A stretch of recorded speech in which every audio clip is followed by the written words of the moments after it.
sir. Thank you for giving me the opportunity to speak on the motion of thanks to the President's address. We are all proud to be here.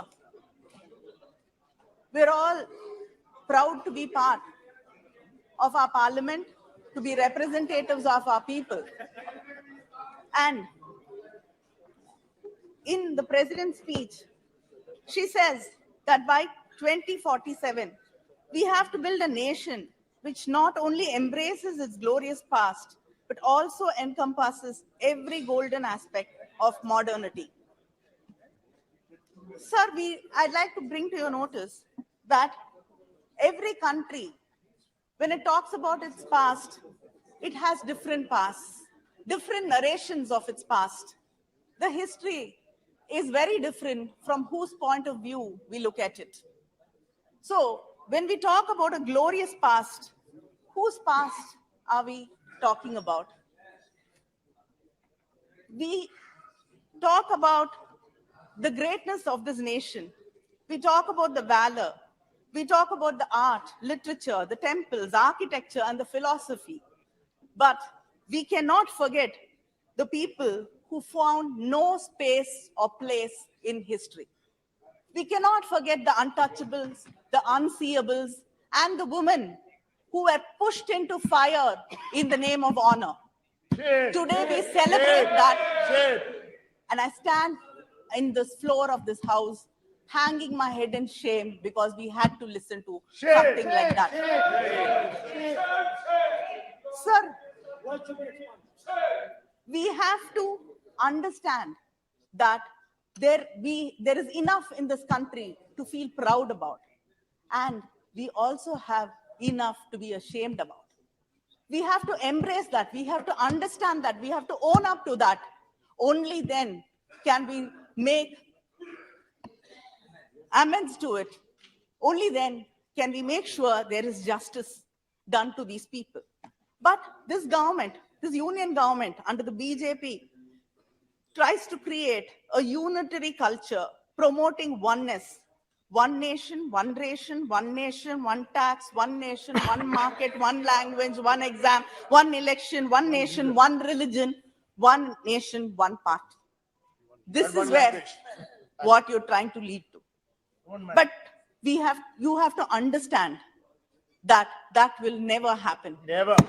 This country has seen enough. This country has withstood enough, and our people, the people of this nation, will fight. You continue to undermine the power of the states. You continue to delegitimize the work we have done. Shame. You continue to insult us.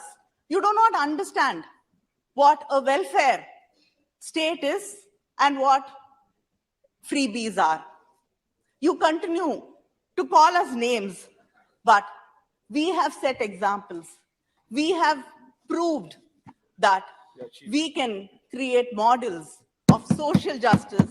We can create models of inclusive development, which you have miserably failed to do so. Sir, unfortunately, in 1967, when one of our leaders, Perasriyar Anbalagan, was in the Rajya Sabha, he said, in November when he spoke, he said that governors are being used as tools against states in Rajya Sabha.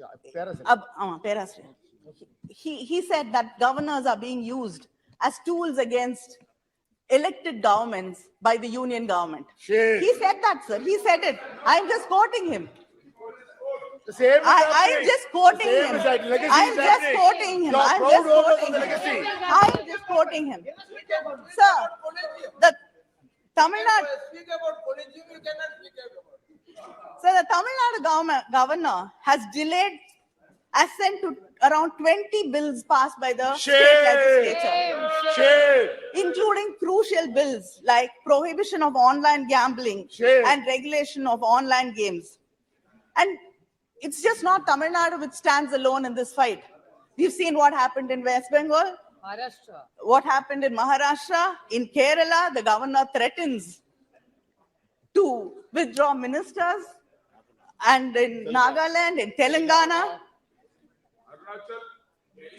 yeah, every government which is a non-BJP government, I think we have to fight battles with the governor. But Dr. Ambedkar has rightly stated in the Constituent Assembly that the governor does not have any individual discretion and has to act according to the aid and advice of the Council of Ministers. I think this government, when it sends governors to states which are non-BJP states, should ask them to read the speeches of Dr. Ambedkar, or at least kindly advise them what this country stands for and what federalism is. Because you are the ones who keep talking about cooperative federalism. So you should teach them to cooperate and understand the importance of federalism. But you do not listen. You could not listen to this, Mr. Rahul Gandhi when he spoke here. You were interrupting because you're not used to listening. It is something which you don't know how to do. Listen to sense. Listen to sense. But and I think this year you forgot in Tiruvallur because there are no elections in Tamil Nadu. Yeah. But I'd like to remind you, idipare illada ஏமரா மன்னன் கெடுப்பார் இல்லானும் கெடும். Yes, I am translating because, of course, you did not make the attempt to learn any South Indian language. You only want to impose Hindi on us. None of you understand Sanskrit. any South Indian language. Sanskrit. A king without an honest critical council needs no enemies to come to ruins. So if you do not listen to what the opposition says, to what the people say, to what the press says, to what people have to say to you, then you do not need enemies to bring you to ruins. This is what the government has been curtailing the freedom of speech vehemently, both inside and outside of the parliament. And it tries to create an aura of fear in many ways. We know with all the tools in your hands. And Shame. Shame on your tools. Your tools, yeah. All your tools. this government Your tools.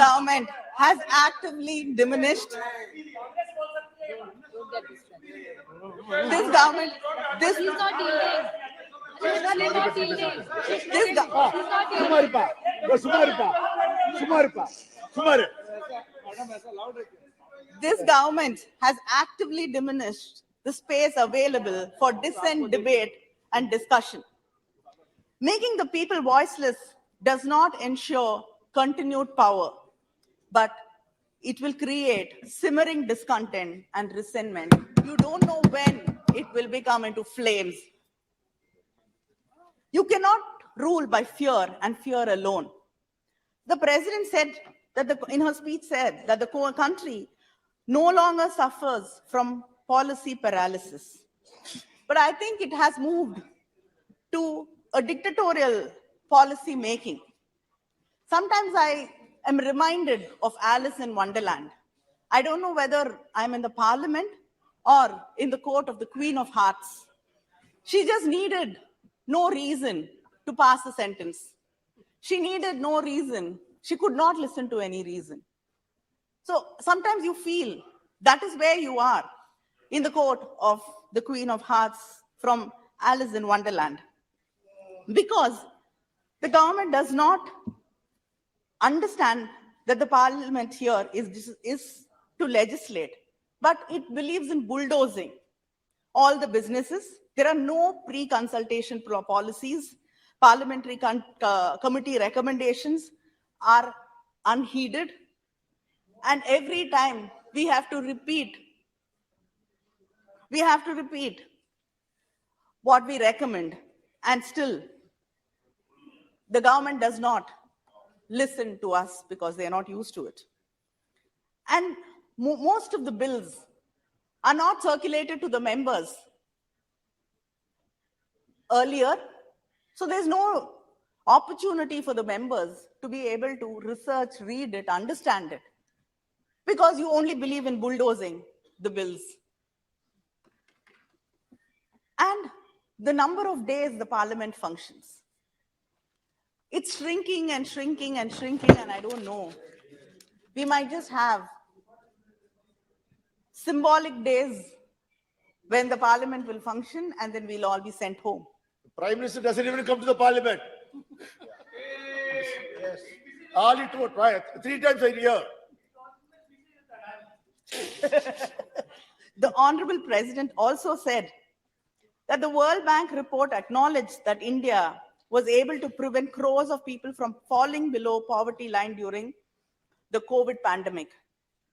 But the same World Bank report also mentions that it was the Mahatma Gandhi National Rural Employment Guarantee Act which played a role in mitigating the impact of poverty. It is a clear indication of the success of the scheme brought by the UPA government. But during this year's budget, the allocation to Manrega scheme is lowest in the last 4 years. The previous year, it was 73,000 crores. This year, it is 60,000 crores. But you are very proud of poverty alleviation. And this is one of the most important schemes. And you've reduced 13,000 crores from it. There is demand, there is still demand. There is still demand. If you please can come and see. Then, Don't answer him. Don't answer him. Don't answer him. Don't answer him. from being 63rd position in global hunger index, our country has slipped to the 107th Shame. rank. Shame. And nearly 4 crore Indians, youth, are looking for jobs. Shame. They're unemployed. Is this the growth you're talking about? And in the midst of all this, I don't think I have to go into detail because it was spoken. But in the midst of all this, the government is turning a blind eye, and we saw the virulent, strong support which the treasury benches had when issues like corporate misgovernance and Adani was brought up here. How strongly you responded to it, reacted to it, and supported it, and you were shielding it. Shame. Shame. Shame. So, the sad thing is,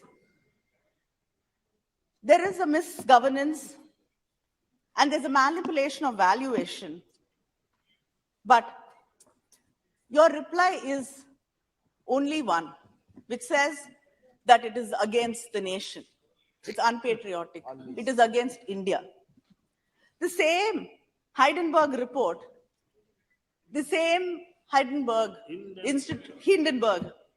has given reports about 15 institutions, some in the US, some in China. None of these countries said it is against the country. It was against the institution. But when we are talking about Adani, it becomes against the country. Anti-Indian. So I'm really confused. I really want you started calling India Bharat. Now I want to know what is the next progress. What is India? What is Adani? If talking against Adani is talking against India, I really want a clarification. You become anti-Indian. And what happens to the common people who believe in hard work, who think that they can save their money because it is a government bank and they will trust LIC? What happens to their future? They trust LIC because they think their children's futures are protected. What is the answers you have for them? Is this the way you respond to these hardworking common people of this country? And this government is very happy to close down every public sector undertaking. If it is profit making, Sell it to Tatas. if it is or not, they do not come forward to help them, support them, and make sure that they run. They want to close it, they want to sell it off. But then when it comes to a private corporate, why is the government going out of its way to support it, to help? And why are you protecting it? We want to understand what is the proximity. Without these answers, people are going to continue asking these questions. And people are going to be anguished about the future of their children. So, madam, you talk about women's empowerment. I'm sure we all here as women have this question to ask. What happened to the women's reservation bill? Yes. They're anti-women. They're against the women's development. Because you believe that the only way to make sure that a woman is honorable is to push her into the fire or behead her. Shame. They believe in Sanatana.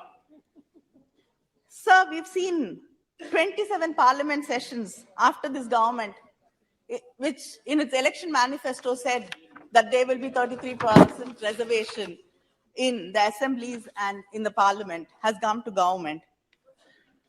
But nothing has been done about the women's reservation bill. You do not care about the people. You do not care about the oppressed, the suppressed. Our Chief Minister of Tamil Nadu, DMK Stalin, in many occasions has written and demanded for conducting socio-economic caste census at a national level to find out about the true demography of the country, which will truly help She's the only the speaker. people. She's the only speaker. But I don't understand what is stopping you from doing that. So you talk about tribal welfare. What is happening in Greater Nicobar Island? You're displacing the indigenous tribes over there for infrastructure projects. And I don't know who it goes. Definitely Adani. And the governor over there is trying to change their lifestyle, denying them their right to eat what they want to choose to eat, to live, and to sell what they want to, and to trade what they want to. So is this the tribal rights? Is this the tribal welfare you are talking about? Sir, the Prime Minister keeps talking about the greatness of Tamil language. But when the fund allocation comes, the Central Sanskrit University gets 198.83 crores, whereas the Central Institute of Tamil Classical Studies got only 11.86 crores. Shame. This 11.86 crores does not even cover the administrative costs. Shame. How can research, how can symposiums be conducted? So last, only speaker, ma'am, Just only give me speaker. A few minutes more. And Magalir. And women have been insulted a lot in this house today, so I think we deserve some more time. Respect women. Sanskrit has been mandated.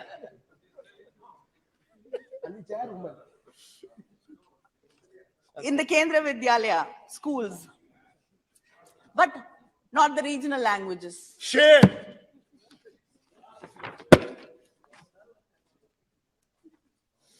So you talk about the Indian culture seeing a renaissance in your government.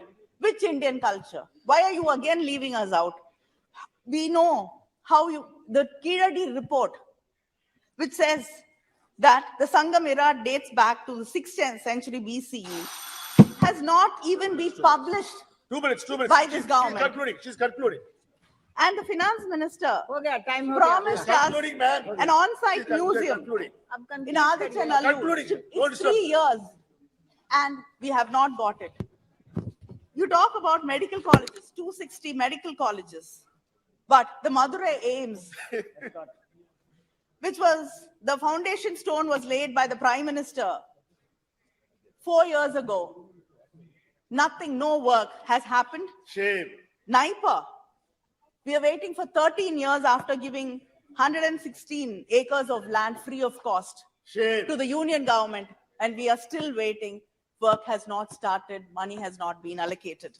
Same story when it comes to the बहुत CPET. अच्छा Shri Kalyan Banerjee This ji is just winding up. ma'am. I'm just finishing. Winding ma'am. up. I'm Please just cut, please. finishing. Last 30 seconds. The NEET, 30 seconds. the 30 NEET, the NEET today, Yes. it is not,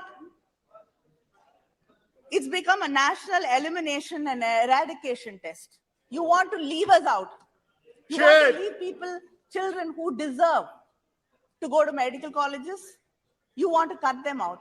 You told you're bringing NEET to regulate the fees. But Capitation today, बहुत अच्छा the colleges are But important, very important. giving seats to only children who can afford the exorbitant ख्याल fees रखिए। in these colleges. So where is the justice and fairness to students who come from poor families, but yet have the aptitude बहुत अच्छा and the talent to become doctors? बैठिए The scholarships, बोला With जाए scrap. Shri Kalyan Banerjee like जी उनका the minority scholarship was scrapped. What para? Last para. Last para. Railway projects, Last.